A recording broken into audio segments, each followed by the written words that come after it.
पहली class revise की होगी जी सभी ने? कोई डाउट? शेयर द प्रॉफिट्स वाला बता दें।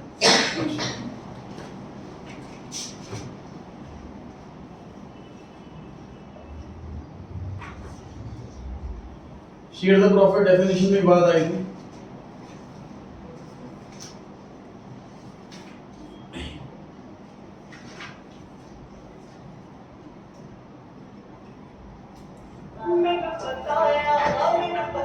कौन सा लाइन है सभी? इस लाइन से दो मीनिंग निकल रहे हैं, दो कॉन्सेप्ट सीखने हैं। पहला है कि प्रॉफिट शेयरिंग की रेशियो होनी चाहिए, रेशियो। एग्जांपल क्या दिया था मैंने कि तीन लोग हमारे पास आते हैं कि हमें पार्टनरशिप करनी है और हमने ये डिसाइड कर रखा है कि ए पार्टनर 50,000 रुपए लेगा, बी पार्टनर 1 लाख रुपए लेगा और बाकी बचा सी पार्टनर लेगा। तो हमने बताना है कि इनमें कोई प्रोपोर्शन नहीं है, कोई रेशियो नहीं, तो ये पार्टनरशिप नहीं होगी, तो फिर ये पार्टनरशिप नहीं हुई। समझ आ गया बात? दूसरा कॉन्सेप्ट हमने इसी में सीखा था, प्रॉफिट शेयरिंग लिखा था, लॉस शेयरिंग नहीं लिखा हुआ डेफिनेशन। तो ये लॉ के हिसाब से भी अलाउड है कि हम पार्टनर्स आपस में ऐसा डिसाइड कर लें कि हम लॉस नहीं बांटा करेंगे, सिर्फ प्रॉफिट बांटा करेंगे। लॉस सभी पार्टनर बांटे ऐसा जरूरी नहीं।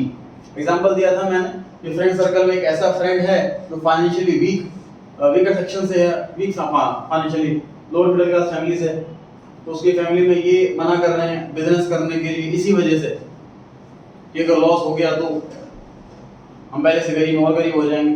तो बाकी के फ्रेंड्स उसको ये आश्वासन दिलाते हैं, उससे कॉन्फिडेंस में लेते हैं कि अगर कभी लॉस हुआ तो हम आपस में बेयर कर लेंगे, तुझे लॉस नहीं झेलना पड़ेगा। तो ये अलाउड। और कुछ?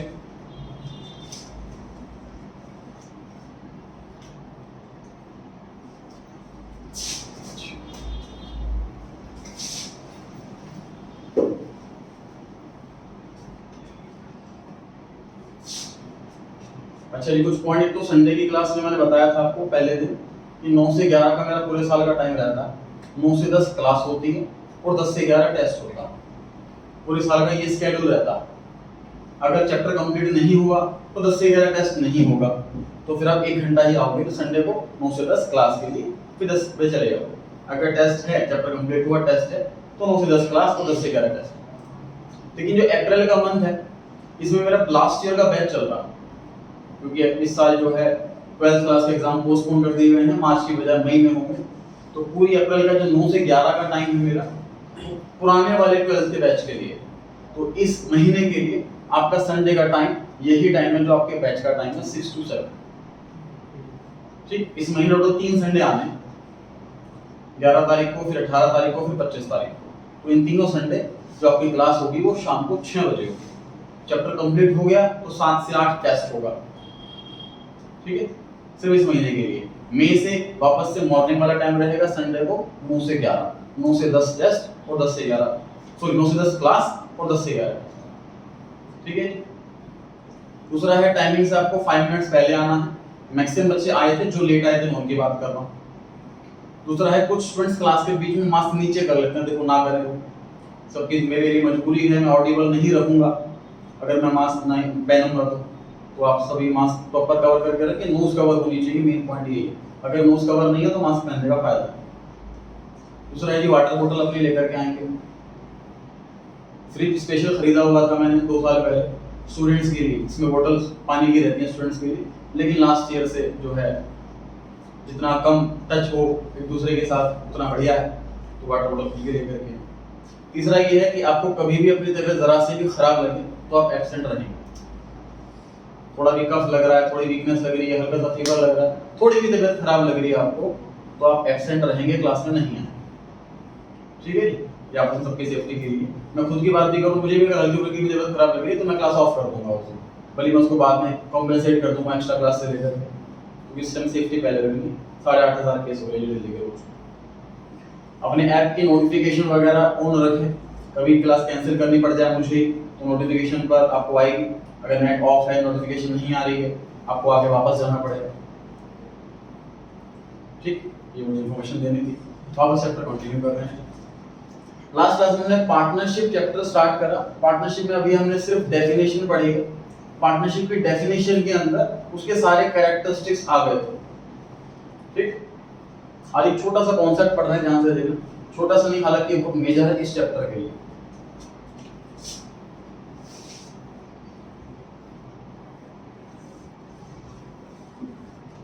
ABCDEF मेरे 6 पार्टनर्स के नाम लिखे हैं। एग्जांपल नाम कुछ भी हो सकता है, नाम कोई पार्टनरशिप फॉर्म में पार्टनर्स का नाम कुछ भी हो सकता है, राम शाह मोहन सुमन, मैंने एग्जांपल के तौर पे ये नाम लिखे हैं पार्टनर्स। मैं सिचुएशन क्या समझाना चाह रहा हूं आपको, सुनना। हमने पार्टनरशिप की फॉर्मेशन सीख ली लास्ट क्लास में, मतलब हमारे पास स्टूडेंट्स आते हैं, पर्सन आते हैं कि हमें पार्टनरशिप बनानी है, और पार्टनरशिप में वो बन पाएंगे कि नहीं बन पाएंगे, रजिस्ट्रेशन करवाएं कि ना करवाएं, ये सब कुछ हमने सजेस्ट कर दिया। अब एक पार्टनरशिप फॉर्म में पार्टनर्स मिलकर काम कर रहे हैं और 1 साल कंप्लीट हो गया, प्रॉफिट हुआ अच्छा खासा। अब उस प्रॉफिट के बंटवारे को लेकर के उन पार्टनर्स में आपस में झगड़े हो रहे हैं। वो झगड़े को लेकर के कोर्ट में जाते हैं। कोर्ट में हर एक पार्टनर अब एक एक करके अपनी बात बोलेगा जज से, और जज उसकी बात सुनने के बाद एक डिसीजन लेगा। वो डिसीजन कानून लॉ बन जाएगा। 1 बाय 1 सभी की बात सुनेंगे, ध्यान से सुनिए प्लीज। थोड़ा एसी कम कर लो। अच्छा, अपना कम हो गया देखो। ऑटो पे कर रखा होगा सर आप? नहीं, मैंने तो ऑटो पे नहीं कर रखा। चलिए सुनिए ध्यान से। जब मैं ये समझा रहा हूं तो आई एम एज्यूमिंग कि डीड नहीं है, क्योंकि लास्ट क्लास हमने समझ लिया था कि अगर सर पार्टनरशिप फॉर्म में अगर पार्टनर्स ने अपनी डीड बनवा ली, मतलब अपना एग्रीमेंट बनवा लिया, फिर तो झगड़े का पॉइंट ही नहीं। मान लीजिए हम सब पार्टनर्स हैं और हम सब ने एग्रीमेंट बनवा लिया कि मुझे इतना प्रॉफिट मिलेगा और बाकी सबको इतना कुछ सैलरी मिलेगी, किसी को कुछ मिलेगा, किसी को कुछ मिलेगा, तो एग्रीमेंट में जो लिखा है वही होना है। अगर झगड़ा करते भी है ना तो फायदा नहीं कोर्ट में जाने का। मान लीजिए प्रॉफिट ऐसा लिखा हुआ है कि मुझे डबल मिलेगा इनसे, एग्रीमेंट में ऐसा लिखा हुआ है, और फिर भी हमें झगड़ा हो रहा है, तो कोर्ट में जाने का मतलब नहीं। जैसे मैं कोर्ट में जाऊंगा, जज हमें कहेगा तुम्हारे एग्रीमेंट में लिखा हुआ है, अब इसमें क्या डिसीजन हो, समझ आ रही है बात?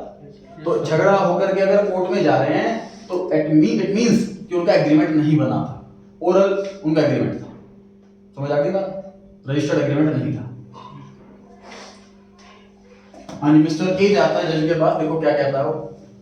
मिस्टर ए कहता है जी देखिए सर, हम सब ने फ्रेंड्स हैं, हमने पढ़ाई करी साथ में और पार्टनरशिप का बिजनेस स्टार्ट कर लिया, लेकिन सर ये पार्टनर्स, बाकी सारे पार्टनर्स काम ही नहीं करते, सारा काम मैं करता हूँ, सारी मेहनत मैं करता हूँ, मैंने ज्यादा पैसा लगाया है, मैं ज्यादा टैलेंटेड हूँ, मैं ज्यादा एक्सपीरियंस हूँ, मुझे पहले से इस काम की नॉलेज थी, मैं डैडी इसी काम में थे, तो मुझे प्रॉफिट ज्यादा मिलना चाहिए सर, बाकी सबको प्रॉफिट कम मिलना चाहिए।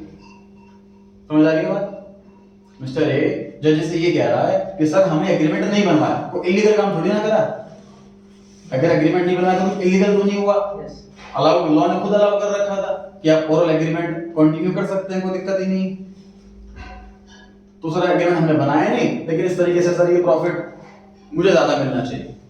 बी कहता नहीं मुझे ज्यादा मिलना चाहिए, सी कहता मुझे, हर एक का अपना अपना पॉइंट है। कोई कहता है मैंने ज्यादा पैसा लगाया, कोई कहता है मैंने ज्यादा काम किया है, कोई कहता है मुझे ज्यादा नॉलेज। तो जब इस झगड़े को सुलटाने के लिए क्या करें, बताइए जी क्या होना चाहिए आपके साथ?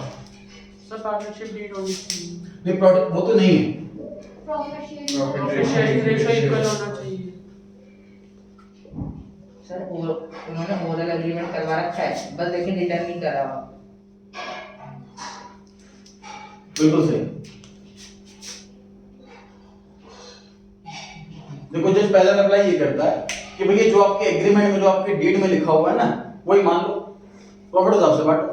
अब ये पार्टनर कहता था हमारे पास तो डीड है नहीं, हमने एग्रीमेंट बनवाया नहीं, तो कोर्ट क्या डिसीजन लेगा जी? ये डिसीजन लेगा कि प्रॉफिट इक्वल बांटना चाहिए। देखो आप लोग खुद भी है वो, फॉर एग्जांपल कि भाई बच्चे जिद कर रहे हैं और मम्मी डैडी को कुछ चीज बांटनी है तो वो इक्वली बांटेंगे अपने बच्चों, ज्यादा किसी को कम तो नहीं देंगे, भले कोई ज्यादा टैलेंटेड हो कम टैलेंटेड हो। मान लीजिए पेरेंट्स के 2 बच्चे हैं, एक टैलेंटेड ज्यादा है, एक टैलेंटेड कम है, तो क्या प्रॉपर्टी भी ऐसा होगा टैलेंटेड वाले को ज्यादा मिलेगी, कम टैलेंटेड वाले को कम मिलेगी? ऐसा तो नहीं होगा ना, इक्वली बांटेगी प्रॉपर्टी। सेम कॉन्सेप्ट है जी, ध्यान से देखिए। जज देखो यही कहेगा कि अगर मैं आपको ज्यादा प्रॉफिट दे दूं, आपने ज्यादा कैपिटल लगाई, तो उसने ज्यादा काम करा, तो उसने ज्यादा मेहनत करी, इसको ज्यादा नॉलेज है, हर एक का अपना अपना पॉइंट है। देखो जज इक्वली प्रॉफिट बांटने के लिए क्यों डिसाइड कर रहा है? देखो पार्टनरशिप का पता है कॉन्सेप्ट क्या है? पार्टनरशिप का मीनिंग ही ये है, जैसे कहावत कहते हैं जी 1 और 1 11। क्या कॉन्सेप्ट है 1 और 1 11 का? मान लीजिए एक पर्सन अकेला कोई काम करेगा तो बिजनेस को अकेले माइंड लगाना है, मार्केटिंग खुद करनी है, फाइनेंस खुद करना है, परचेज खुद करनी है, एडमिनिस्ट्रेशन खुद करना है, सारा काम अकेले करना है। एक पर्सन हर एक फील्ड में टैलेंटेड हो ये जरूरी नहीं, तो इतना अच्छा अकेले रहकर इतना अच्छा नहीं कर पाएगा। फॉर एग्जांपल ये 5 लाख रुपए अर्न कर रहा है, एक और पर्सन है वो भी अकेला काम कर रहा है, वो 5 लाख रुपए अर्न कर रहा है, वो भी सारा काम खुद ही कर रहा है। अब ये दोनों मिलकर अगर साथ में काम करते हैं तो जो जिस चीज में एक्सपर्ट है उसने अपना अपना काम बांट लिया, तो फिर दोनों मिलकर 10 लाख नहीं 20 या 25 लाख कमाएंगे, एक्सपर्टाइजेशन आ जाए। जैसे आफ्टर बीइंग सीए बहुत लोग पार्टनरशिप करते हैं, कैसे करते हैं कि जब ड्यूरिंग द जब कोर्स कर रहे होते हैं सीए का, तो उसमें कुछ पर्सन्स को ऐसा होता है कोई अकाउंट्स में ज्यादा स्ट्रांग है, क्योंकि पढ़ाई के टाइम पता लग जाता है हमारा किसमें इंटरेस्ट है, इसमें मार्क्स ज्यादा अच्छे आ रहे हैं, जो समझ में ज्यादा अच्छे से आ रहा है, किसी को अकाउंट्स ज्यादा अच्छे समझ में आ रहा है, किसी को लॉ ज्यादा अच्छा लग रहा है, किसी को टैक्सेशन ज्यादा अच्छा लग रहा है, किसी को फाइनेंशियल मैनेजमेंट ज्यादा अच्छा लग रहा है, किसी को कॉस्टिंग ज्यादा अच्छी लग रही है। तो 5 फ्रेंड्स मिल गए और अपनी अपनी फील्ड चुन ली और साथ में मिलकर काम कर रहे हैं, हर एक बंदा अपनी फील्ड का एक्सपर्ट है। ठीक, कोर्ट अगेन इक्वल के लिए क्यों कह रहा है, इक्वल प्रॉफिट बांटने के लिए क्यों कह रहा है कोर्ट? ये कह रहा है देखो प्रॉफिट इक्वली पता है क्यों बांटने हैं, क्योंकि हर एक अपने अपने टैलेंट के अकॉर्डिंग काम कर रहा है ना। फिर किसी ने पैसा, किसी के पास पैसा ज्यादा है तो ज्यादा पैसा लगा दिया, किसी के पास नॉलेज ज्यादा है तो उसने नॉलेज लगा दी, किसी के लिंक अच्छे तो उसने अपने लिंक लगा दी। हर एक पर्सन अपने अकॉर्डिंग बेस्ट दे रहा है, इसलिए प्रॉफिट का अधिकार भी इक्वल बनता है। समझ आ गई बात? तो प्रॉफिट इक्वली बैठेगा। अब ये लॉ के अंदर लिखा हुआ, एक्ट के अंदर लिखा हुआ। तो हम जब अकाउंटेंट हैं पार्टनरशिप फर्म के अंदर, एक पार्टनरशिप फर्म के अंदर हम मान लीजिए अकाउंटेंट है, मैंने बताया था अकाउंटेंट 2 टाइप के हो सकते हैं, खुद की अकाउंटिंग फर्म में कहीं जॉब कर रहे हैं। मान लीजिए हम जॉब कर रहे हैं अकाउंटिंग फर्म के अंदर और साल का एंड आ गया और हम प्रॉफिट बांटने की एंट्रीज कर रहे हैं, तो हमें क्या करना है? सबसे पहले उस पार्टनरशिप फर्म की डीड चेक करनी है। अगर डीड में जिस हिसाब से प्रॉफिट बटा हुआ है, हमें भी प्रॉफिट उसी हिसाब से बांटना है। समझ आ रही है बात? अगर उन पार्टनरशिप वालों ने डीड नहीं बनवा रखी तो फिर क्या करना है? हमें उस प्रॉफिट को सभी पार्टनर्स में बराबर बराबर बांटना। समझ आ गई बात? पहले डीड फॉलो करना है, अगर एग्रीमेंट नहीं है, डीड नहीं है, तो फिर बराबर बांटना। कंफ्यूजन है इसमें किसी को? कोई क्लियर हो गई बात? टॉप प्रायोरिटी किसको देनी है? डीड को। अगर डीड नहीं है तो एक्ट को फॉलो करना है, लॉ को फॉलो करना है, लॉ में इक्वल लिखना है। क्लियर हो गई बात? ध्यान रहेगी? Yes sir. अब ए पार्टनर आया था प्रॉफिट के झगड़े के लिए, तो जज ने बोल दिया भाई प्रॉफिट इक्वल बटेगा, अब तुम जाओ। अब मिस्टर बी आया है जज के पास, उसकी बात सुनते हैं क्या कह रहा है। मिस्टर बी पॉइंट कह रहा है सैलरी का। तो क्या कहता है सर बाकी जो पार्टनर, बी कह रहा है जज से कि सर बाकी के जो पार्टनर है या तो वो 2 घंटे के लिए काम करने आते हैं या एब्सेंट ही रहते हैं, थोड़ा बहुत फोन पर ही बात कर लेते हैं, और मैं जो है वो 8 से 10 घंटे की ड्यूटी देता हूं, 7 डेज इन अ वीक काम कर रहा हूं, सर तब भी प्रॉफिट इक्वल बढ़ रहा है, ये क्या बात हुई? तो मुझे अलग से सैलरी मिलनी चाहिए। समझ पा रहे हैं? बी का पॉइंट यही है कि सर मैं अगर ज्यादा वर्किंग आवर्स दे रहा हूं as compared to other partners, तो मुझे सैलरी मिलनी चाहिए अलग से। ठीक है? जज का रहता क्या है जी कि डीड फॉलो करो, आपकी एग्रीमेंट जो आपने बनाया था उसमें लिखी होगी ये बात कि ये पर्सन फुल टाइम काम करेगा, इसको अलग से इतने पैसे मिलेंगे, बाकी पार्टनर नहीं काम करेंगे उनको अलग से पैसे नहीं मिलेंगे। जो एक्ट में जो एग्रीमेंट में लिखा था वो फॉलो करो। अब एग्रीमेंट होती था तो जज आपके पास आते क्यों? डीड नहीं है तभी आए हैं। तो क्या डिसीजन होना चाहिए बताइए? Sir no salary. No salary. देखिए पहली बात ये है कि सर सैलरी का अमाउंट अगर बोल भी देता कि ठीक है सैलरी मिलेगी, तो झगड़ा होता फिर अमाउंट पर, एक कितना अमाउंट मिलेगा। किसी फर्म के लिए हो सकता है 20,000 रुपये महीना सैलरी बहुत छोटा अमाउंट है, करोड़ों में टर्नओवर होती है। हो सकता है किसी फर्म के लिए 20,000 रुपये सैलरी बहुत बड़ा अमाउंट है, कि 4-5 लाख की टर्नओवर होती है बस। देखो सैलरी के लिए क्यों बोला, आपको थोड़ा सा तो लग रहा होगा, 5% तो आपको लग रहा होगा कि सर जेन्युइन बोल रहा है बंदा, सैलरी तो मिलनी चाहिए काम कर रहा है तो फिर जज का सर डिसीजन गलत लग रहा। देखो जज का डिसीजन सही कैसे है, मैं एक ही बात रिपीट करूंगा, हर एक जो मेरा एक लॉजिक पहले वाले में था वही लॉजिक समझ चलेगा कि देखिए हर एक पार्टनर का काम करना ड्यूटी है। अगर आप अपने फर्म के अंदर सुबह से शाम तक काम कर रहे हो तो आपकी ड्यूटी, आपका फर्ज है, उसके बदले में आपको प्रॉफिट मिल रहा है। लेकिन जब बाकी पार्टनर्स तो नहीं कर रहे, तो बाकी पार्टनर कुछ और कर रहे हैं, कोई कैपिटल लगा रहा है, कोई अपनी जगह लगा रहा है, किसी के कॉल पे इतने कॉन्टैक्ट हो जाते हैं, इतना काम आ जाता है, जरूरत ही नहीं है काम आने के लिए आने की। समझ पा रहे हैं? Yes. हर एक पर्सन अपने अपने टैलेंट के अकॉर्डिंग एफर्ट्स लगा रहा है। कोई ज्यादा, किसी के ज्यादा टैलेंट है, कोई कम टाइम में 2 घंटे करके सारा काम निकल जाता है, कोई सुबह से शाम तक बैठा रहता। ठीक है, तो एक बेस्ट झड़े का सुल्तान ऐसे ही होगा जी कि अब सैलरी आपको अलग से नहीं मिलेगी, क्योंकि सुबह से शाम तक काम करना आपकी ड्यूटी है। अलग से किसी पार्टनर को सैलरी नहीं दी जाएगी, या भले वो वर्किंग पार्टनर।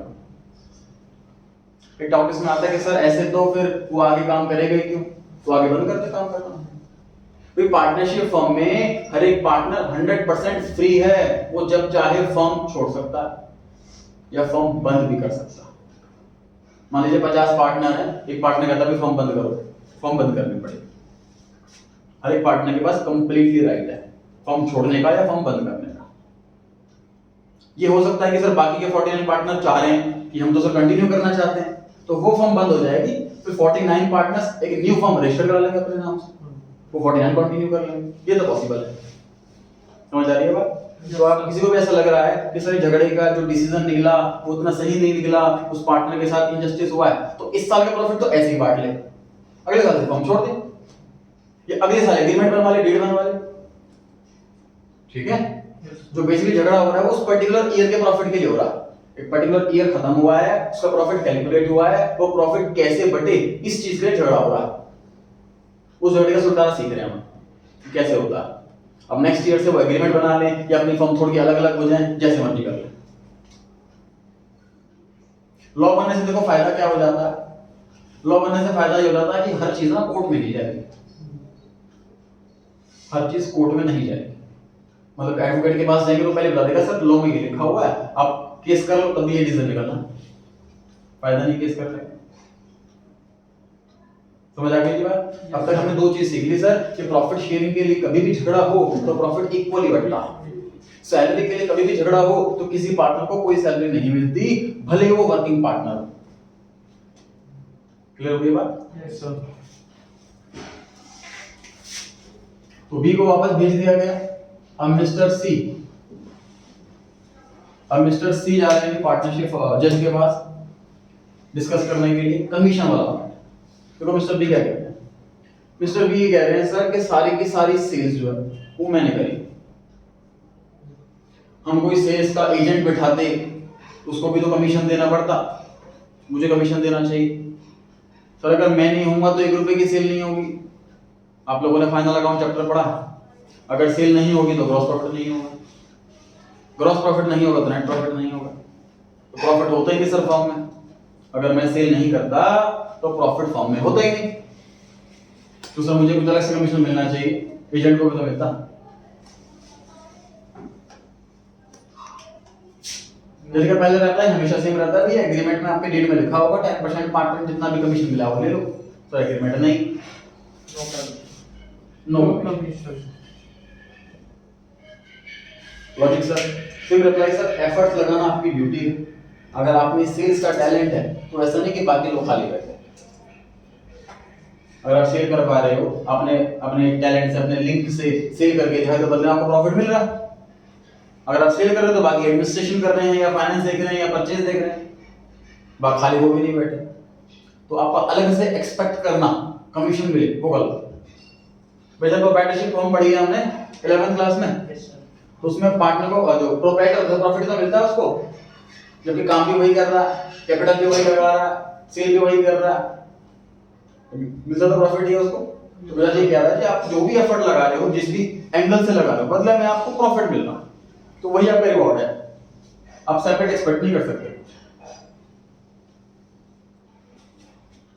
3 चीजें याद कर लीजिए हमने, प्रॉफिट के लिए झगड़ा हो इक्वल, सैलरी के लिए झगड़ा हो तो नहीं मिलेगी भले वर्किंग पार्टनर हो, कमीशन के लिए झगड़ा हो तो किसी को कोई कमीशन नहीं मिलेगा भले उसने कितनी भी सेल करी। सही?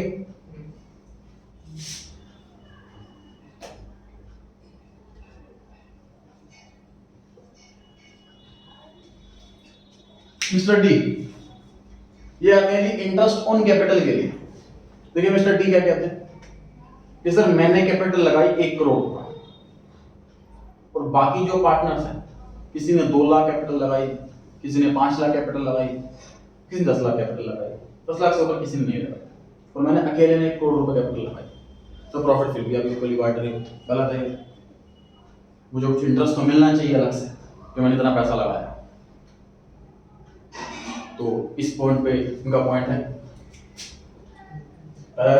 कि जो एग्रीमेंट में लिखा हुआ अपने इंटरेस्ट, वो इंटरेस्ट रेट ले लो। एग्रीमेंट नहीं है तो इंटरेस्ट के लिए क्या पॉइंट है? 6% interest.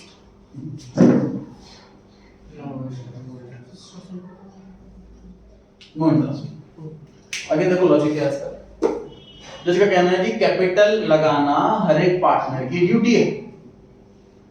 आप उस पर अलग से कैसे एक्सपेक्ट कर सकते हो मुझे इंटरेस्ट मिले? समझ पा रहे हैं भाई? आप कैपिटल लगा रहे हो, सारे पार्टनर्स कैपिटल लगा रहे हैं, बदले में उन्हें प्रॉफिट मिल रहा है। कैपिटल लगाना हर पार्टनर की ड्यूटी, उस पर आप अलग से इंटरेस्ट कैसे एक्सपेक्ट कर सकते हो? लेकिन सर अमाउंट में जो इतना डिफरेंस है उसका क्या? तो देखिए जब बिजनेस स्टार्ट हुआ होगा ना और एक पार्टनर 1 करोड़ लगा रहा है, दूसरा पार्टनर 5 लाख लगा रहा है, तो स्टार्टिंग में जो 1 करोड़ रुपए लगा रहा है वो बेवकूफ नहीं, उसे कहीं ना कहीं तो दिख रहा है कि मुझे इस काम की नॉलेज ही नहीं। जैसे मैं रिलेटिव ने काम स्टार्ट किया था, उसने क्या किया था, अपने फ्रेंड के साथ काम स्टार्ट किया, जिसने पैसा लगाया कंप्लीट, उसको नॉलेज बिल्कुल भी नहीं थी। उसका साथ में पार्टनर था, उसको नॉलेज पूरी थी लेकिन पैसा नहीं था। प्रॉफिट इक्वली बांट रहे, समझ पा रहे हैं? तो ये बिल्कुल पॉसिबिलिटी है कि जो 1 करोड़ रुपए लगा रहा है और जो 5 लाख रुपए लगा रहा है, कहीं ना कहीं कैपिटल ज्यादा है इसके, लेकिन कहीं ना कहीं एफर्ट्स 5 लाख वाले के ज्यादा होंगे। उसको नॉलेज ज्यादा है, जिसको काम ज्यादा आता है, तभी उतना कम कैपिटल लगाने में 1 करोड़ वाला भी मान गया। अगर सभी में इक्वल टैलेंट है, सभी को इक्वल नॉलेज है, तो कैपिटल भी पक्की बात है बराबर ही लगाते हैं। ठीक है? देखो ये लॉजिक जो है, ये लॉ बनने के बाद हम टीचर्स अपने अकॉर्डिंग आइडिया लगा सकते हैं कि इस लॉजिक से ये लॉ बना होगा। आपको मेन मकसद पता है क्या होना चाहिए? आपका लॉ याद होना चाहिए। मान लीजिए वकील ऐसा है, उसको लॉ के सारे लॉजिक पता है, लेकिन वो लॉ भूल जाता है कि किस सेक्शन में क्या लिखा, बेकार है वो लॉयर। दूसरा लॉयर ऐसा, उसको लॉजिक नहीं पता कि ये कानून क्यों बना, क्योंकि उसको सारे लॉ याद है, वो बेटर लॉयर। तो लॉजिक जो मैं आपको बता रहा हूं, ये तो इजीनेस के लिए आपकी, कि आपको आसानी से याद हो जाए, लेकिन आपका मेन पर्पस ये होना चाहिए कि आपको याद रहना चाहिए कि लॉजिक लॉ क्या है। तो चौथा हमने लॉ याद करा कि अगर कैपिटल पे इंटरेस्ट एक्सपेक्ट कर रहा है कोई पार्टनर, तो कोई भी कैपिटल पे उसको इंटरेस्ट नहीं मिलेगा। लॉजिक हमने याद करा सर, कैपिटल लगाना हर पार्टनर की ड्यूटी। पढ़ सकते हैं जी आगे? डीड है तो कर सकते हैं। हाँ डीड है तो डीड के अकॉर्डिंग ही फॉलो होगा। डीड में जो रेट लिखा वही होगा। डीड नहीं तो लॉ फॉलो कर रहे हैं, लॉ में लिखा है कोई इंटरेस्ट नहीं।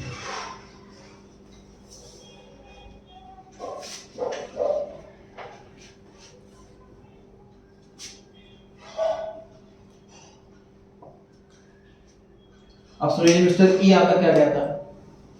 मिस्टर ई कहता है देखो सर मैं लोगों की तरह लालची नहीं हूं कि मुझे ये पैसा दे दो, मुझे इस चीज का पैसा दे दो। मैं तो कहता हूं हम सबसे पैसे लो, हम सबकी ड्राइंग्स पर इंटरेस्ट चार्ज करो। देखिए पॉइंट क्या है। मिस्टर ई कहता है कि सर मैं जो है मिडिल क्लास फैमिली से हूं, मैं खर्चे बड़े लिमिटेड करता हूं, बहुत जरूरत होती है तभी मैं फॉर्म से पैसे निकालता हूं, वो भी बहुत कम अमाउंट निकालता हूं, कभी 5,000 कभी 10,000 बस। और ये जो बाकी के पार्टनर्स हैं नालायक, ये बहुत खुले हाथों से खर्चा करते हैं। कोई 4 लाख रुपए निकाल लेता है, कभी कोई 2 लाख रुपए निकाल लेता है, तो ये अब ज्यादा अमाउंट की ड्राइंग्स करते हैं ये लोग, और मैं इतने कम अमाउंट की ड्राइंग कर रहा हूँ। तो सर इंटरेस्ट चार्ज करो, मतलब हम सभी पार्टनर्स को इंटरेस्ट चार्ज किया जाए, जो भी पैसा ड्राइंग्स निकालेगा उस पर इंटरेस्ट चार्ज होगा। ऐसा सिस्टम हमें बोल दो, हमें डिसीजन निकाल दो ऐसा है, ताकि मुझ पे इंटरेस्ट बहुत कम चार्ज होगा। तो कोई पॉइंट क्यों बोल रहा है, क्योंकि इस पे इंटरेस्ट बहुत कम चार्ज होगा, क्योंकि ड्राइंग कम करेगी, बाकी सब इंटरेस्ट ज्यादा चार्ज होगा, क्योंकि ज्यादा ड्राइंग्स करेगी। तो अल्टीमेटली फर्म में प्रॉफिट बढ़ेगा। अगर पार्टनर से इंटरेस्ट चार्ज करेंगे तो फर्म में प्रॉफिट बढ़ेगा, प्रॉफिट बढ़ेगा समय बढ़ेगा। समझ पा रहे हो इस चीज को? Yes sir. अल्टीमेटली इको फायदा होगा, ऐसा मिलेगा इको। ठीक, अब देखो जी जज का रिप्लाई। अगेन पहला वाला पॉइंट कि डीडी में जो रेट ऑफ इंटरेस्ट लिखा हुआ है उस रेट से ड्राइंग्स में इंटरेस्ट स्टार्ट हो जाएगा। नहीं लिखा तो देखो लॉजिक क्या है, रीजन क्या है। जिस तरीके से कैपिटल में बोला था जज ने कि हर एक पार्टनर की ड्यूटी है कैपिटल इंट्रोड्यूस करना, उसी तरीके से हर एक पार्टनर का राइट है ड्राइंग्स के लिए पैसा विड्रॉ करना। कोई भी पार्टनर जब चाहे जितना चाहे पैसा विड्रॉ कर सकता है अपने खर्च का, पर्सनल खर्चों के लिए। वो बाउंड नहीं है कि वो रीजन दे कि मुझे इस चीज के लिए चाहिए या इतना ही चाहिए। हाँ, एग्रीमेंट में ऐसा लिखा जा सकता है कि हर एक पार्टनर इससे ज्यादा, इतना अमाउंट से ज्यादा नहीं निकाल सकता, ऐसे लिमिट लिख सकते हैं हम। For example 1 lakh per month से ज्यादा नहीं निकाल सकता कोई पार्टनर, या वन टाइम में 20,000 से ज्यादा नहीं निकाल सकता। कितनी भी लिमिट रख सकते हैं अगर एग्रीमेंट है तो। एग्रीमेंट नहीं है तो हर एक पार्टनर फ्री है जितना मर्जी जब चाहे पैसा, तो जिसका अधिकार है उस पर इंटरेस्ट चार्ज करना गलत है। इसमें थोड़ी कंफ्यूजन कहाँ होती है, देखो कि सर ये तो कोई बात नहीं, जब मर्जी जितना मर्जी पैसा निकाल लो, फिर तो सर सारे पार्टनर खूब पार्टनर पैसा निकालेंगे। भाई जब इसको पता है कि 1 लाख रुपए निकाल लिया तो मैं 5,000 के लेवल पे 1 लाख रुपए निकाल लिया, है ना। तो उसके पीछे रीजन क्या है कि जब ये पैसा निकालेगा तो उसके अकाउंट से पैसा भी तो काटा जाएगा। ऑनलाइन अकाउंट चैप्टर किया हुआ है आप सबने। बैलेंस शीट में ड्राइंग्स को क्या करते थे हम, कैपिटल से माइनस करते थे। तो जब ज्यादा ड्राइंग्स करेगा तो ज्यादा माइनस होगा, तो उसका आउटर कॉलम में कैपिटल कम होती जाएगी। ये कम ड्राइंग करेगा तो कम माइनस होगा, तो आउटर कॉलम में कैपिटल बढ़ जाएगी इसकी, तो इसकी कैपिटल बढ़ती जाएगी, इसकी कैपिटल कम होती जाएगी। तो जब भी फर्म बंद होगी तो इसको पैसा कम मिलेगा, इसको ज्यादा मिलेगा। तो सीधी सी बात है, ये समझ लीजिए कि इन सब ने फर्म खोल रखी है, या समझ लो बैंक अकाउंट खोल रखा। तो एक बात बताओ, फिर बैंक में 5 लाख रुपए रखे हैं, मैं जब मर्जी निकाल सकता हूँ, जितना मर्जी निकाल सकता हूँ, थोड़ा को रोकने वाला। लेकिन कोशिश रहेगी जमा करता रहूं ज्यादा से ज्यादा, तो पैसा बढ़ता रहेगा। जब भी अकाउंट क्लोज करूंगा सारा पैसा मेरे को मिलेगा। अब ये लोग ज्यादा ड्राइंग कर रहे हैं तो इनका समझ लो बैंक बैलेंस कम हो रहा है। जब ये फर्म बंद होगी अकाउंट क्लोज करेंगे तो पैसा कम मिलेगा। ठीक है, समझ आ रही है बात। तो ऐसा नहीं है कि ड्राइंग्स ज्यादा से ज्यादा कोई भी एफर्ट लगाता है, इन जनरल कोशिश ये करता है कि ड्राइंग्स कम से कम करें ताकि हमारे कैपिटल बढ़ती रहे, पैसा इकट्ठा होता जा रहा है। बढ़िया आगे। Yes sir. Mister F last person बच गया, ध्यान दीजिए क्या कहता है। मिस्टर एफ कहता है सर आप जो भी डिसीजन लेंगे मुझे मंजूर है, बस मेरी 2 मिनट के लिए एक स्टोरी सुनिए। क्या कहता है, ध्यान से सुनिए। ये कहता है सर आज से 6 महीने पहले हम अपनी एक ब्रांच ओपन करने के लिए एक जगह ढूंढ रहे थे। तो काफी ढूंढा मार्केट में, लेकिन हमें अपनी अच्छे पसंद की लोकेशन मिली नहीं, कोई बिल्डिंग रेंट पर मिली नहीं। सॉरी, बिल्डिंग की बात नहीं कर रहा, लोन की बात कर रहा हूं। मिस्टर एफ कहता है कि हम लोन ब्रांच खोलने के लिए हमें लोन चाहिए था, तो बैंक से लोन मांगने के लिए गए, हमें लोन मिला नहीं। देखिए लोन भी उसी को मिलता है जिसके पास पैसा होता। अजीब सी बात, पैसा उसको मिलता है जिसके पास पैसा ऑलरेडी होता है, क्योंकि बैंक सिक्योरिटी मांगता है बदले। सिक्योरिटी नहीं है तो पिछले 3-4 साल के अपने अकाउंट्स दिखाओ, आपकी बढ़िया सेल होनी चाहिए। लेकिन सर हमारा नया साल है, पहले साल है हमारा बिजनेस का, पिछले साल के टर्नओवर कहां से दिखाएं। तो बैंक को जब तक कॉन्फिडेंस नहीं होता, ट्रस्ट नहीं होता कि फर्म अच्छा चल पाएगी, बैंक भी लोन नहीं देता। तो बैंक ने लोन नहीं दिया इस पार्टनरशिप फर्म को ब्रांच खोलने के लिए। तो मिस्टर एफ ने बोला कि मेरे पास एक पर्सनल प्रॉपर्टी रखी हुई है, मैं उसको बेच करके फर्म को लोन दे देता हूं। भाई बैंक से लोन लेते, मुझसे लोन ले लो, बैंक को इंटरेस्ट देते, मुझे इंटरेस्ट दे देना। समझ आ रही है बात। बाकी सारे पार्टनर एग्री हो गए थे तो मैंने लोन दे दिया था।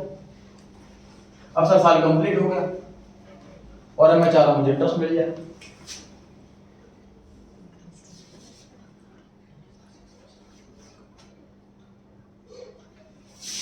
तो इसके पहले रिप्लाई अगेन भाई कि सर पार्टनरशिप डीड में लिखा हुआ है कि लोन आपने पार्टनर ने दिया है तो क्या रेट ऑफ इंटरेस्ट से इंटरेस्ट मिलेगा, वो इंटरेस्ट चार्ज करो। लेकिन सर ठीक नहीं, एग्रीमेंट नहीं। फिर डिसीजन क्या है,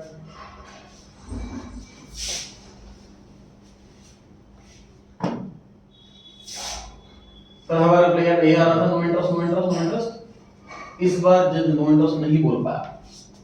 देखिए कॉन्सेप्ट क्या है। अभी तक सभी में जज ने यही बोला कि no salary, no commission, no interest on capital, no interest on drawing. तो सभी के पीछे लॉजिक क्या था कि जज का कहना है कि सब काम करना आपकी ड्यूटी है, काम करना आपकी ड्यूटी है, सेल करना आपकी ड्यूटी है, कैपिटल लगाना आपकी ड्यूटी है, ड्राइंग्स के लिए पैसा निकालना आपका राइट है, तो इस पर इंटरेस्ट चार्ज नहीं होना चाहिए। लेकिन लोन देना किसी पार्टनर की ड्यूटी नहीं होती। लोन देना किसी भी पार्टनर की ड्यूटी नहीं होती। अगर किसी पार्टनर ने लोन दिया है तो एज एन आउटसाइडर लोन दिया, तो कोर्ट का जज कहता है कि जब किसी पार्टनर ने लोन दिया है तो ऐसा मानो किसी बाहर वाले ने लोन दिया, तो उस पर जो इंटरेस्ट बनता है मार्केट का, रेट का, वो इंटरेस्ट उसको देना चाहिए। समझ पा रहे हैं? लॉजिकल बात है। लोन देना किसी पार्टनर की ड्यूटी नहीं होती। कैपिटल लगाना ड्यूटी है, काम करना ड्यूटी है, सेल करना ड्यूटी है, ड्रॉइंग्स करना राइट है, लेकिन लोन देना किसी पार्टनर की ड्यूटी नहीं। लोन अगर किसी ने दिया तो उस पर इंटरेस्ट को मिलना चाहिए। जब ये एक्ट बना था तो उस टाइम बैंक का रेट ऑफ इंटरेस्ट चल रहा था 6% पर annum। जब ये लॉ बना था उस टाइम बैंक में मार्केट रेट ऑफ इंटरेस्ट चल रहा था 6% पर annum, तो लॉ में भी वही लिख दिया गया 6% पर annum। हालांकि अपडेट होते रहना चाहिए क्योंकि मार्केट में इंटरेस्ट रेट बढ़ता रहता है। जैसे एट प्रेजेंट लोन का जो रेट होता है वो 12% के आसपास का होता है, तो रेट ऑफ इंटरेस्ट 12% होना चाहिए। लेकिन लोग अब तक अपडेट नहीं कर रहा है। लास्ट क्लास में कि पार्टनरशिप एक्ट सरकारी काम में स्लो होता है, अपडेट करते नहीं है। तो 1932 से लेकर अब तक 6% ही लिखा हुआ, तो मैं वही याद कर रहा हूं। क्लियर हो गई जी बात? तो पार्टनरशिप एक्ट में जो इंटरेस्ट ऑन लोन का रेट है वो 6% पर है। ये फिक्स्ड है। एक क्वेश्चन पूछता हूं मैं, आप लोग आंसर दें।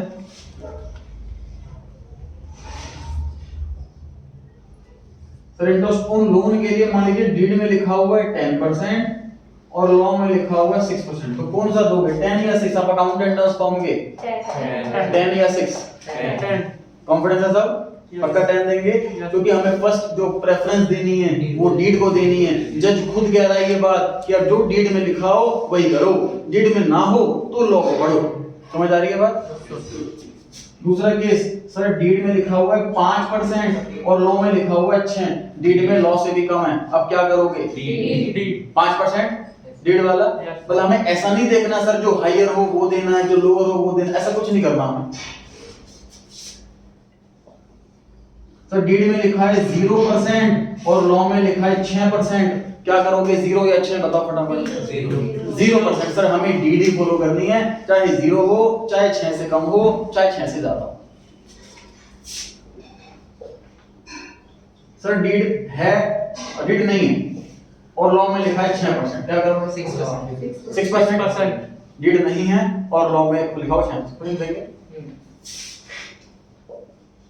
सर डीड है बट उसमें इंटरेस्ट ऑन लोन के बारे में कुछ भी नहीं लिखा हुआ और लॉ में 6%। डीड है बट उसमें इंटरेस्ट ऑन लोन के बारे में कुछ भी नहीं लिखा हुआ, अब क्या करें? लॉ का फॉलो करेंगे, 6% पर। सही है। छठा केस, सर डीड में लिखा हुआ है interest on capital 10%, interest on capital देंगे 10% या 6%? 10%। डीड फॉलो कर रही है ना, सिंपल सी बात है। Yes sir. पार्टनरशिप डीड में लिखा हुआ है इंटरेस्ट ऑन कैपिटल देना है 10%, तो वही देंगे। Yes sir. सर डीड में इंटरेस्ट ऑन कैपिटल ले कुछ भी नहीं लिखा हुआ, तो कितना परसेंट दोगे? नहीं देंगे। No interest. सही है। इंटरेस्ट में लगभग 20% बच्चे एग्जाम में गलत करके आते हैं। जैसे इंटरेस्ट ऑन कैपिटल देखा तो इंटरेस्ट वर्ड उनके माइंड में क्लिक करता है, वो सोचते हैं मैं घर से याद करके गया हूं 6% से सॉल्व कर देता है। ये भी ध्यान रखना है कि इंटरेस्ट किस चीज का? लोन का। लोन का इंटरेस्ट है तो ही 6% है, कैपिटल का तो 0 लिखा है लॉ के अंदर। सही। कैपिटल का ड्राइंग्स का 0, सभी चीज का 0 है लोन के अलावा। ठीक है ना? तो बेसिकली हमें दो ही चीज याद करनी है सर कि प्रॉफिट इक्वली बांटना है और इंटरेस्ट ऑन लोन 6% पर annum देना, बाकी दो चीज देनी नहीं। लेकिन first preference deed agreement.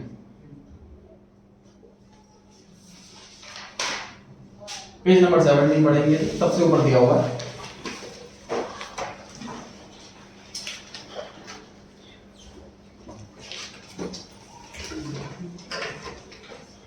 Page 7 में सबसे ऊपर टेबल दी हुई है जो रीड करेंगे सभी।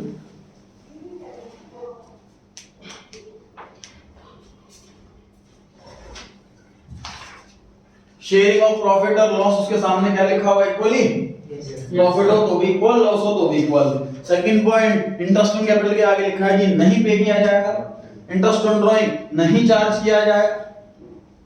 इंटरेस्ट ऑन एडवांसेस या लोन्स वो 6% पर एनम के हिसाब से दिया जाएगा। कुछ लिखा हुआ है such interest is payable even if there is loss, इसको भी पढ़ाया जाएगा, ये भी सही टाइम नहीं है इसके लिए। पॉइंट नंबर 5 ये सैलरी या कमीशन, इसको एक वर्ड में बोल देते हैं रेम्यूनरेशन, एक ही बात है। तो रेम्यूनरेशन इज नॉट पेड या allowed to any partner for taking part in the conduct of the business. Clear हो गई जी बात? Yes sir. सर हां जी सर जो partner loan as a loan दे रहा है वो एडिशनल कैपिटल करके भी तो लगा सकते हैं ना? बिल्कुल सही लगा सकते हैं, ध्यान से देखिए।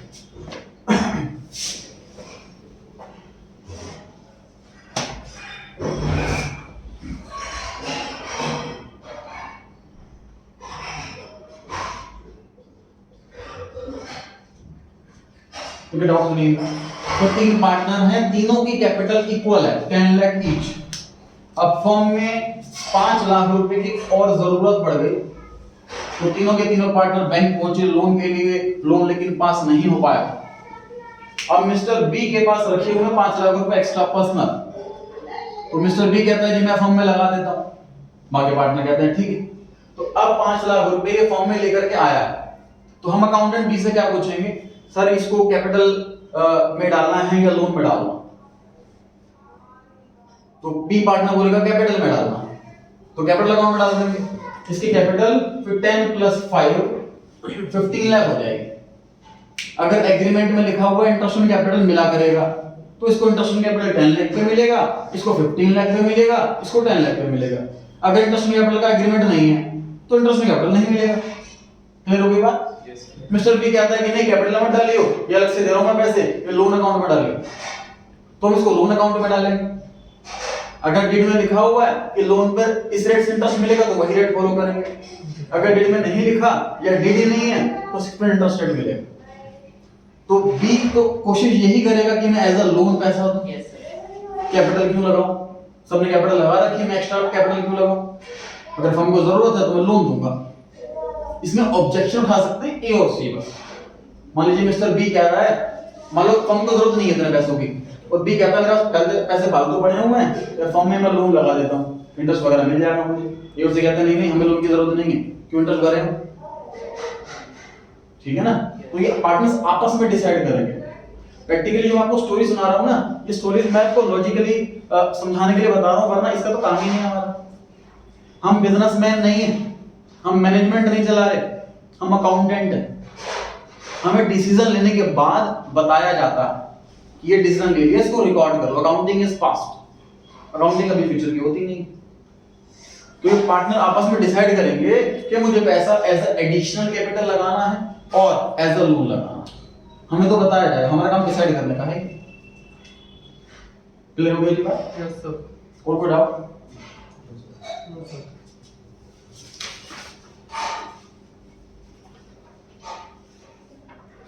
16 पेज पे एक टॉपिक दिया हुआ है पार्टनरशिप डीड। 16 पेज पे टॉपिक लिखा हुआ है पार्टनरशिप डीड। उसके अंदर question number 2, list any 4 contents of a partnership deed. Simple सी बात है, क्वेश्चन ये पूछ रहा है कि मान लीजिए एग्रीमेंट बना है, उसमें क्या क्या लिखेंगे? कोई भी 4 एग्जांपल दे। भाई पार्टनर किस काम के लिए कर रहे हैं, पार्टनरशिप काम क्या कर रहे हैं वो लिखेंगे, पार्टनर्स के नाम होंगे, किसकी क्या ड्यूटी होगी, प्रॉफिट किस हिसाब से बांटेंगे, किसी वर्किंग पार्टनर को सैलरी मिलेगी या नहीं मिलेगी, कैपिटल पे इंटरेस्ट मिलेगा कि नहीं मिलेगा, ड्राइंग्स पे इंटरेस्ट चार्ज होगा कि नहीं होगा, कमीशन किसी पार्टनर को मिलेगा कि नहीं मिलेगा, लोन पर इंटरेस्ट कितने रेट से मिलेगा या नहीं मिलेगा, एड्रेसेस, फोन नंबर, किसके पास क्या राइट्स हैं एक्स्ट्रा, किसके पास क्या ड्यूटी है, ये सब लिखा होगा। इस सब बातों में से कोई सी विचार बात है क्या नहीं, बुक में बड़ी लंबी लिस्ट दे रखी है इसकी, एक बार रीडिंग कर लेंगे, जो आपको आसान लगे इजी लगे वो लिखेंगे। 12th क्लास में in general long question theory के नहीं आते, क्वेश्चन आते थ्योरी का 1 नंबर का, जो मैक्सिमम 2 नंबर के पास। ये बहुत बढ़िया चीज है 12th क्लास में, बोरिंग तो बिल्कुल नहीं है थ्योरी, सारे कॉन्सेप्चुअल लॉजिकल है।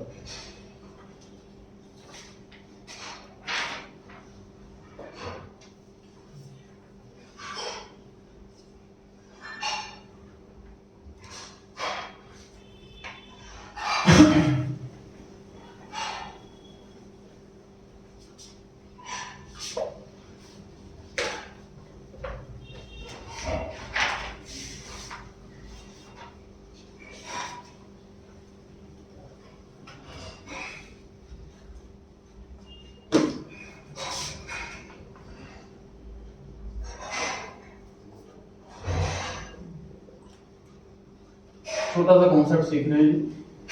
लिमिटेड लायबिलिटी क्या है, अनलिमिटेड लायबिलिटी क्या है।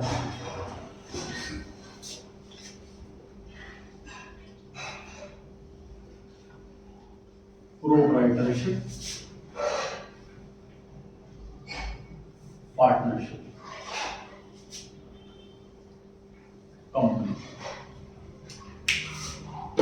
तो पहले तो हमने एक चीज याद कर ली बोर्ड पर से देख करके, sir unlimited liability proprietorship form में होती है, अनलिमिटेड लायबिलिटी पार्टनरशिप फॉर्म में होती है, और लिमिटेड लायबिलिटी कंपनी में होती है। देखिए लायबिलिटी लिमिटेड मतलब, लिमिट का मतलब है एक पर्टिकुलर लिमिट तक है, उसके बाद नहीं। ये मतलब वो लिमिटेड है। Yes sir. अनलिमिटेड का मतलब कोई लिमिट नहीं है उसकी, सही है।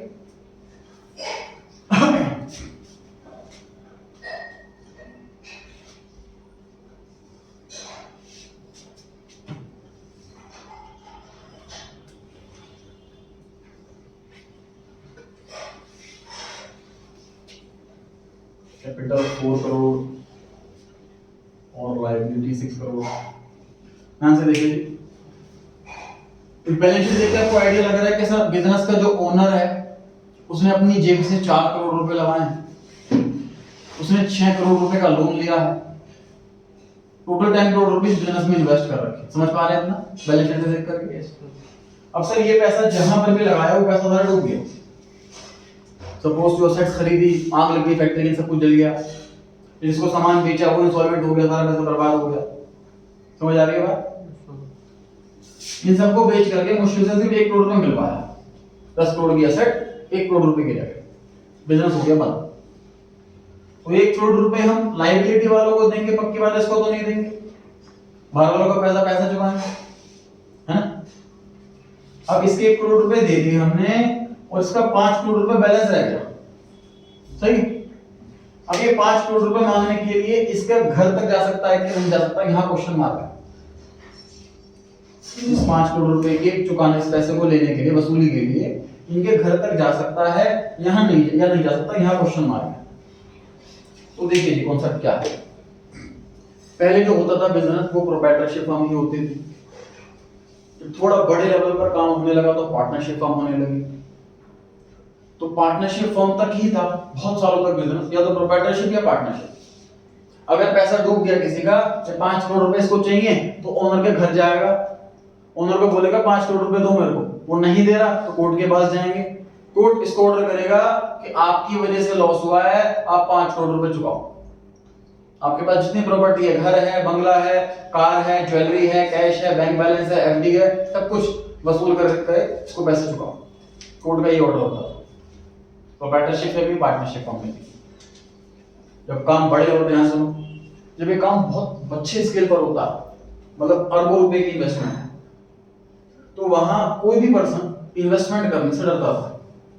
रीजन क्या था कि मैं अपने सारे पैसे लगा दूं या अपने आधे पैसे सपोज लगा दिए, भाई ऐसा नहीं सारा पैसा अपना घर बेच के सारा बिजनेस में लगा देगा पर्सन, अपना कुछ पैसा अपने पर्सनल भी रखेगा, अपना घर भी रखेगा, कुछ पैसा अपना सेविंग में, एफडी वगैरह में रखेगा, और कुछ पैसा अपना इन्वेस्ट करेगा। तो पर्सन सोचता है कि मैं अपना कुछ पैसा इन्वेस्ट करूं, बिजनेस एक्सपेंड करने के लोन वगैरह लूं, बिजनेस डूब गया तो मैं सब कुछ खत्म हो जाएगा, घर भी खत्म हो जाएगा, सब कुछ खत्म हो जाएगा। इस डर से वो बिजनेस करेगा नहीं बड़ा कभी, कंट्री की इकोनॉमी आगे बढ़ ही नहीं पाएगी। इसलिए एक नया कॉन्सेप्ट लॉन्च किया गया बिजनेस करने का, कंपनी। उन बिजनेसमैन को, ऐसे बिजनेसमैन को जो बड़े लेवल पे काम करना चाहते हैं, उनको ये कहा गया कि अपने बिजनेस को आप कंपनीज एक्ट के अंदर रजिस्टर्ड करवा। उससे आपको एक बहुत बड़ा फायदा देंगे कि आपका पर्सनल पैसा 100% सेफ है। आप जितना पैसा लगा रहे हैं उतने ही पैसे तक लिमिटेड रहेगी आपकी लायबिलिटी, आपका पर्सनल पैसे को टच नहीं किया जाएगा।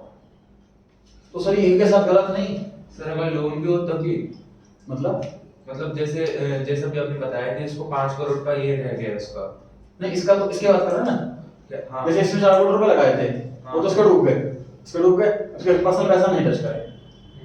ठीक, हमें क्या एक्सप्लेन कर रहा हूं आगे कि सर इनके साथ गलत नहीं है। सोच के देखो, अगर इसके ओनर को बोल देंगे तू आजाद है कि तुझे घर का पैसा नहीं देना, तो उसके साथ गलत नहीं, गलत है ना इसके साथ? Yes sir. इसको भी तो पैसे बनते हैं, इसका पैसा मर जाएगा वरना। Yes sir. तो देखिए इसके साथ गलत क्यों नहीं है, इसको कैसे बचाव कर रखा।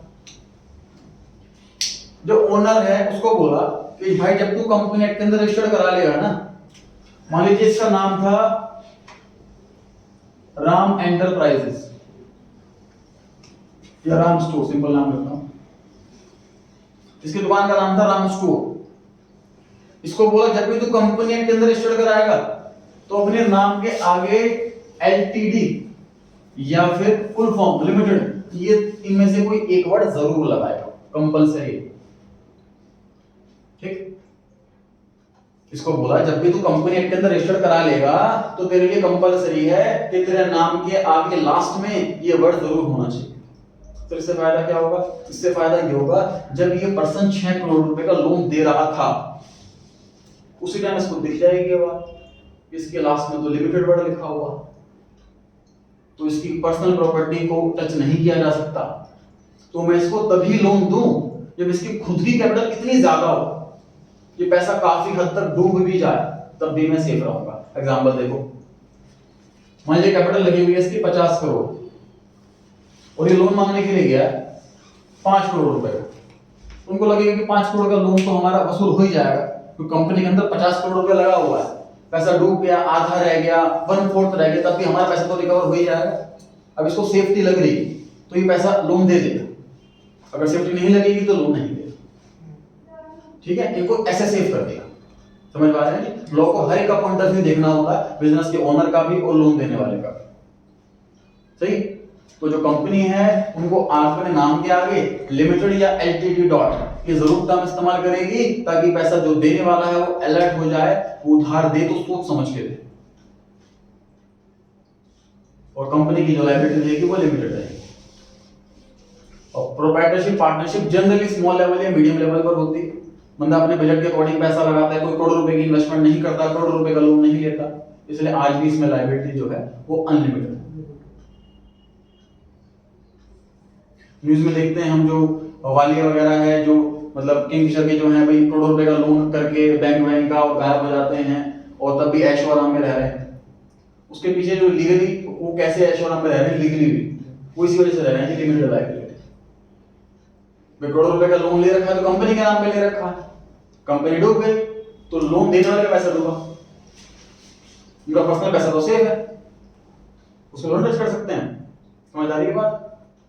अब फिर भी कोर्ट पुलिस के पीछे क्यों पड़ी है, वो इलीगल क्या करते हैं, कंपनी में जैसे फेक एंट्रीज पास करते हैं, बैंक वाले को रिश्वत दे करके ज्यादा लोन ले लिया। मान लीजिए इस कंपनी में 5 करोड़ की कैपिटल है और लोन मांग रहे हैं 50 करोड़ का, ऑब्वियसली लोन नहीं मिलेगा, लेकिन रिश्वत दे दो फिर मिल जाएगा, तो रिश्वत दे दी, लोन मिल गया, तो कंपनी डूब गई, ये दिखा दिया, और मतलब 2 नंबर से पैसा सारा अपने पर्सनल नाम पे ट्रांसफर कर लिया। जैसे एग्जांपल देता हूं, एक कंपनी में मान लीजिए 200 एम्प्लॉइज हैं, ठीक, लेकिन कागजों में दिखाया कि हमारी कंपनी में 2000 एम्प्लॉइज हैं और 1800 एम्प्लॉइज की सैलरी हर महीने अपनी जेब में भरता रहा। इस तरीके से फ्रॉड कर सकते हैं, कंपनी लॉस में जाती रहेगी, कंपनी बंद हो जाएगी, बैंक का पैसा गया, हम पैसे सेफ हो गए, इस पॉइंट ऑफ व्यू से किया जाता है। तो ये लीगल चीज पता लग जाती है तब उनको जेल होती है। तो सर अगर वो बैंकरप्ट भी हो तो बैंकरप्ट इंसॉल्वेंटी की बात है, कंपनी जैसे बैंकरप्ट हो गई तो उनका पर्सनल पैसा तो लेकिन सेफ है, फिर भी वो सेफ ही रहेगा। नहीं, मैंने कहा ना कंपनी की लायबिलिटी तक ही लिमिटेड है लायबिलिटी हमारी। अगर कंपनी एक्ट के अंदर रजिस्टर्ड कराया उसने अपने बिजनेस को, अगर भाई वालिया ने अपने जो किंगफिशर की कंपनी उसको रजिस्टर करा रखा अलग से, ठीक है, तो जो इतना भी लोन होगा उस कंपनी से मांग सकते हैं, वो उस वाले से पर्सनली नहीं मांग सकते, ठीक है ना, कंपनी के नाम पर तक लगेगा। समझ पा रहे हैं जी? Yes sir. चलिए दोनों पेज की रीडिंग लेकर के आएंगे और बुक से जितना जितना टॉपिक है वो करके आएंगे। नेक्स्ट क्लास में क्वेश्चन स्टार्ट करेंगे। अब कल है नेक्स्ट क्लास 6 बजे संडे।